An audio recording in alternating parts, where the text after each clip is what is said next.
Bonjour à tout le monde. Dans cet exercice, on est en présence de deux questions sur la valeur absolue. La première question, c'est exprimer chacun des nombres suivants sans utiliser le symbole de la valeur absolue. On a la valeur absolue de moins racine de 5, la valeur absolue de 7 tiers et la valeur absolue de 2 racines de 3 moins 3 racines de 2. Deuxième question, résoudre dans R les équations suivantes. La valeur absolue de 1 demi x moins 1 est égale à 3. Et la valeur absolue de 3x moins 4 moins x plus 2 égale à 0. Avant de répondre à la première question, je rappelle d'abord la définition de la valeur absolue d'un nombre réel A. Alors si on a A appartenant à R, on a deux cas. Si A est positif, par définition, valeur absolue de A est égale à 1. Et si A est négatif, par définition, valeur absolue de A est égale à l'opposé de A, c'est-à-dire moins 1. Alors, pour la valeur absolue de moins racine de 5, on a moins racine de 5 est un nombre négatif. Donc, par définition, valeur absolue de moins racine de 5, c'est moins racine de 5, ce qui donne racine de 5. Pour la deuxième valeur absolue de 7 tiers, on a 7 tiers est un nombre positif. Donc, la valeur absolue de 7 tiers est égale à lui-même, c'est-à-dire est égale à 7 tiers. Pour le troisième cas, on a valeur absolue de 2 racines de 3 moins 3 racines de 2.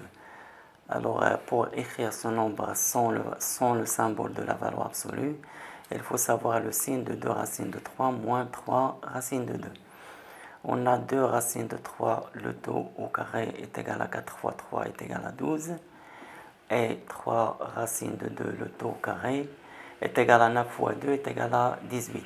On a 12 inférieur strictement à 18, donc 2 racines de 3 est inférieur strictement à 3 racines de 2, et par suite 2 racines de 3 moins 3 racines de 2 est un nombre négatif. Donc la valeur absolue de ce nombre-là est égale à son opposé, c'est-à-dire moins facteur de 2 racines de 3 moins 3 racines de 2, ce qui donne 3 racines de 2 moins 2 racines de 3. Pour la deuxième question, la première équation à résoudre, c'est valeur absolue de 1 demi x moins 1 est égal à 3. Là, je rappelle d'abord la propriété suivante. Si on a grand X est un élément de R, et si B est un nombre réel positif, alors on a valeur absolue de X est égal à B. Ça, c'est équivalent à X est égal à B ou X est égal à moins B. Alors là, qui joue le rôle de grand X, c'est 1 demi X moins 1, et le rôle de B, c'est 3. Alors, soit X, petit x, un élément de R. D'après la propriété, on a valeur absolue de 1 demi X moins 1 est égal à 3. Ça, c'est équivalent à 1 demi X moins 1 est égal à 3, ou 1 demi X moins 1 est égal à moins 3. Ce qui est équivalent à 1 demi x est égal à 4, ou 1 demi x est égal à moins 3 plus 1, c'est moins 2. Équivalent à x est égal à 2 fois 4, c'est 8, ou x est égal à 2 fois moins 2, c'est moins 4. Donc l'ensemble des solutions de cette équation, c'est la paire moins 4, 8. Pour la deuxième équation à résoudre, c'est valeur absolue de 3x moins 4 moins x plus 2 est égal à 0. Je note cette équation E. Alors, soit x un élément de R, on a l'équation E est équivalente à valeur absolue de 3x moins 4 est égal à x moins 2. En fait, on n'a pas une propriété directe pour résoudre ce genre d'équation, parce qu'on ne sait pas a priori le signe de x moins 2. Donc on est obligé de discuter deux cas.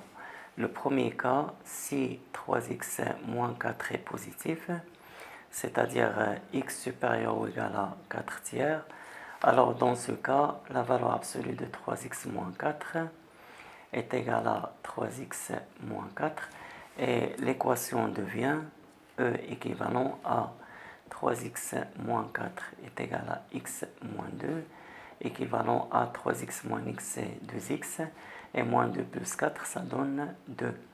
Et ça, c'est équivalent à x est égal à 2 sur 2 est égal à 1. Or, on a 1 est inférieur strictement à 4 tiers, c'est-à-dire 1 ne vérifie pas cette condition-là.